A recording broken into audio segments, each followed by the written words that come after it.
To be able to capture a moment in time and freeze it in a still frame is such a fascinating concept to me. And I know this is an incredibly common take, but there is something magical about photography. Okay, I want to give you guys a new take on this, but for now, look at this picture. What does it make you feel? Peace, reverence, a sense of sadness? All those would be valid emotions. This is actually a picture I took. I'm pretty proud of it actually, but now look at this picture. What would you say it makes you feel? Sadness? Hopelessness?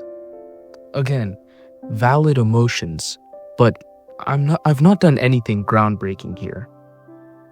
This isn't a video on art necessarily. This is a video on an art form. You see, for most of my life, I've not really liked photography, or at least the idea of it, because you're gonna take a cool picture of a building, let's say. As cool as that picture is, the person who made the building will always be more impressive to me. Or take a picture of a sunset. As cool as that picture of the sunset is, the sunset itself is more cool to me. But then I thought about it for a second. And I feel like this is very common sense, but humor me. Photographers are not trying to quote unquote be better than the thing they're taking a picture of. No, they're trying to freeze time. And that's a statement you're going to hear a lot throughout this video, but they're trying to freeze time. Maybe in a time that was more peaceful. Maybe in a time where you were happier. Maybe in a time that you've completely forgotten about, and yet that image still lasts. A pro photographer, a pro architect, and a pro painter all have different goals in mind and can't be compared.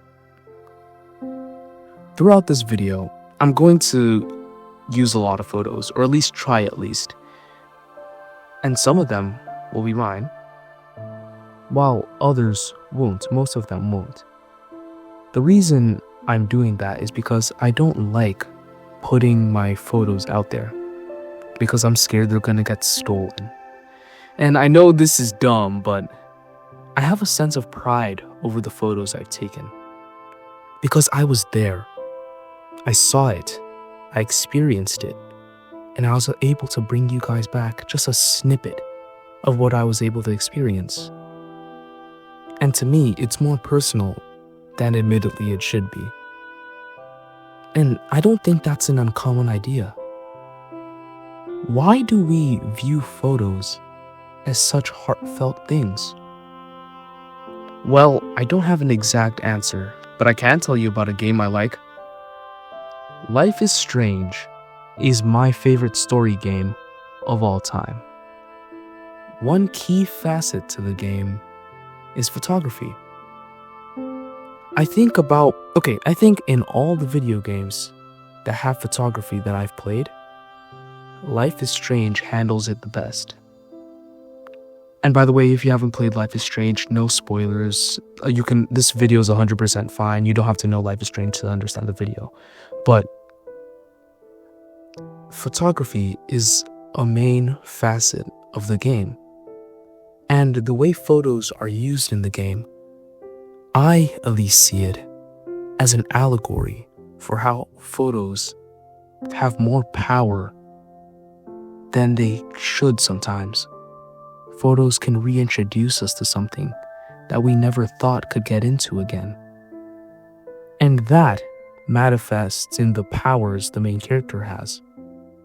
Another thing about the main character is that she is constantly taking pictures.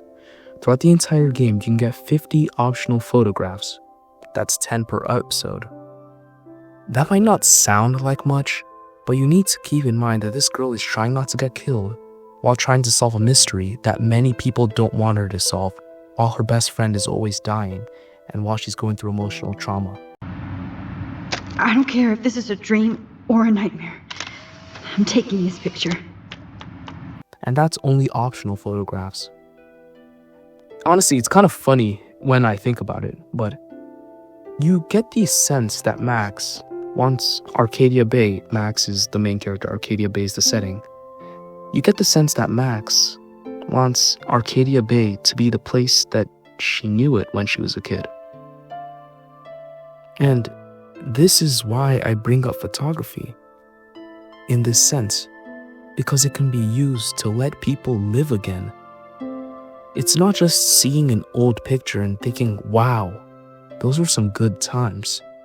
No, there are people that live off that nostalgia.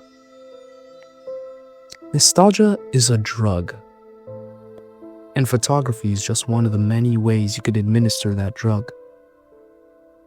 There's something safe about some photos. The photos you see hung up, strung across walls in your friend's house. Always a reminder of a time that is now gone. Because we want to be reminded of those times constantly. We feel like our memories fail us, that they need a backup, something tangible, something we can hold on to. And for a lot of us, that is photos. Obviously, I am not saying there's anything wrong with this. In fact, the contrary, but it's funny how, even if those times hurt us, we still want to cling on to them anyway. Some pictures can convey a sense of wonder, a sense of joy that we may not have experienced, while others can give us a sense of dread that paints our minds. And though we have not been in that situation, we can fundamentally understand the feeling. The reason we can understand it, despite not going through them, is due to life experience. But you know how you can look at something and your tongue knows what it's like to lick that thing? Like, for example, look at your wall, your desk, your screen. Your tongue will already know how to lick that thing. It's pattern recognition. So what about breaking that pattern? Tell me the last time you saw something truly unique.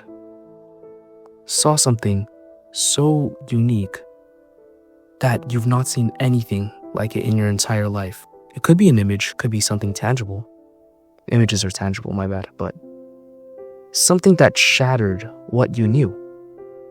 It's probably been a very, very, very long time, and that's due to life experience. But aside from that, just because something is unique, does that mean that we don't take images of it? No, because that'd be stupid. Just because you have an image of your family doesn't mean you can't have another. Just because you've seen a sunset before doesn't mean you can't have another picture of one. Just because you've seen mountains doesn't mean you can't take a picture of mountains. That repetition is deceiving. The reason I say that is because in the search of something so different, so vastly unique, you can forget what's right in front of you. Allow me to repackage this for a moment, but have you ever gotten that feeling like life is just passing you by? Life is just moving too fast and things felt so much longer when you were a kid? Well, the reason things felt so much longer when you were a kid is because you had less experience. Every corner was something new and exciting. Everything that was new was chasing you. But as time goes by and people fall into repetition, school, work, life in general, our day and age is designed for repetition. And that repetition keeps people in cycles that make their life seem like it passed them by. Reminiscing on years long gone, looking at images of times that are now dead. This thought deeply scares me. The reason it scares me is because, to an extent, it's inevitable. You can't keep chasing thrills. You can't keep finding a new high. You can't keep experiencing something unique every day. Life will become faster. Things will become dull. saturation will decrease. Life is inevitably going to become mundane. But there is a way you can band-aid that, and that is by taking pictures. Taking pictures can help life seem so much slower, because when you pause on that still frame and you take a second to glean the piece of time you've cut out just for yourself, it's a monumentous feeling, to the point where some hunt it. It's funny how looking at mundane images can bring spark to your life. Just because repetition is what makes life feel fast doesn't necessarily mean complete abstinence from repetition will make things better, because that's unrealistic. A healthy medium is required. And a quick side note, taking mundane images is just the way I found. If it doesn't work for you, that's fine. But if you are in this predicament or curious, just try something new. Buy a camera, a Polaroid, a digital. If you can't afford a camera, that's fine. Just use your phone. I use my phone. If you don't have a phone, we have bigger fish to fry. You need to click off this video and find something else to get that phone. Okay, but now I feel like we've kind of come full circle, because I want to ask you another question. Look at this image. What does it make you feel? Confusion, grandeur, hope, safety? Well, I guess it's time I talk to you guys a bit about my goal when I'm building in the background here. I want it to be able that anytime you take a picture of my builds, you get a new image, a new, unique, cool-looking image. You see, one of the most fascinating things about one of my favorite movies of all time, Spider-Man Across the Spider-Verse, is that if you pause the movie at a random frame, you will have a beautiful, wallpaper-level rendition. And I try to capture that, in a sense, when I build. I know it's not easy. I do my best, but it's magical to be able to see something move around you, and each second of it is pure bliss.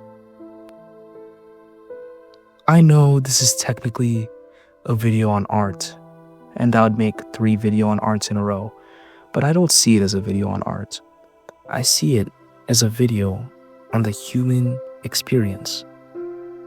When I take a picture, when we all take pictures, we are freezing time. And that interpretation of time can be lost to time, because sometimes context gives a picture more weight. You see how much times I said there? But to wrap up this video, I'll show you guys one last picture. And I know you guys have probably seen this picture before. It's gained some popularity, but humor me for a moment. Look at this picture. What does it make you feel?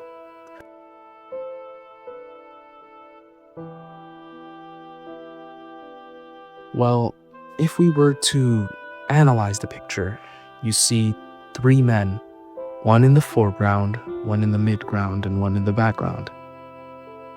The 2 in the background, the one in the background is staring at the one in the midground, and the one in the midground is staring at the one in the foreground. And the one in the foreground is staring at something I can't quite discern.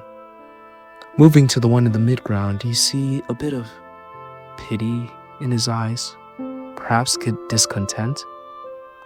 I might be wrong, but it seems like there's a sense of anger mixed with pity.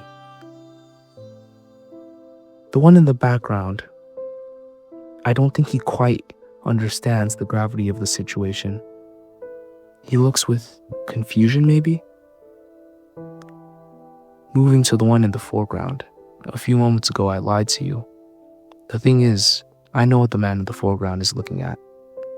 He's looking at the severed hands and feet of his daughter. This was proof they had killed her. During the time, the Congo was controlled by King Leopold II. His colonial rule forced people to collect rubber to export to Europe because rubber was in huge demand for things like bicycles, the automobiles, stuff like that. And to enforce these quotas, soldiers of the army used extreme violence, like killing villagers, taking hostages, burning down villages. These are some of the things that I could just say on YouTube. It gets really bad. But another thing that they did was cutting off the hands and feet to prove that a bullet had not been wasted, and that bullet was used to kill someone. In the image, the soldier had killed the man in the foreground's wife and daughter, all because he didn't meet the rubber quota. They severed his hands, his daughter's hands and feet, and they brought it back to him as proof. Now, with this one image I've shown you, I've actually shown you two images. Your initial view of the image and a conceptual view of the image. A very rare but powerful type of image. If you didn't know the story, this image wouldn't have hit as hard. It's a gravely sad time that was captured. It's so sad. And yet it's almost beautiful in a way. Now, context doesn't necessarily make an image good, but it can give an image meaning. A meaning that we rarely get to see. A meaning that I hope I can give you when I create. And I think that meaning, I think photography, and I think freezing time is pretty neat. Join the Discord server. Maybe I'll post some of the pictures there. My pictures. This was my hardest video to make so far. I don't think I'll make another video like this one.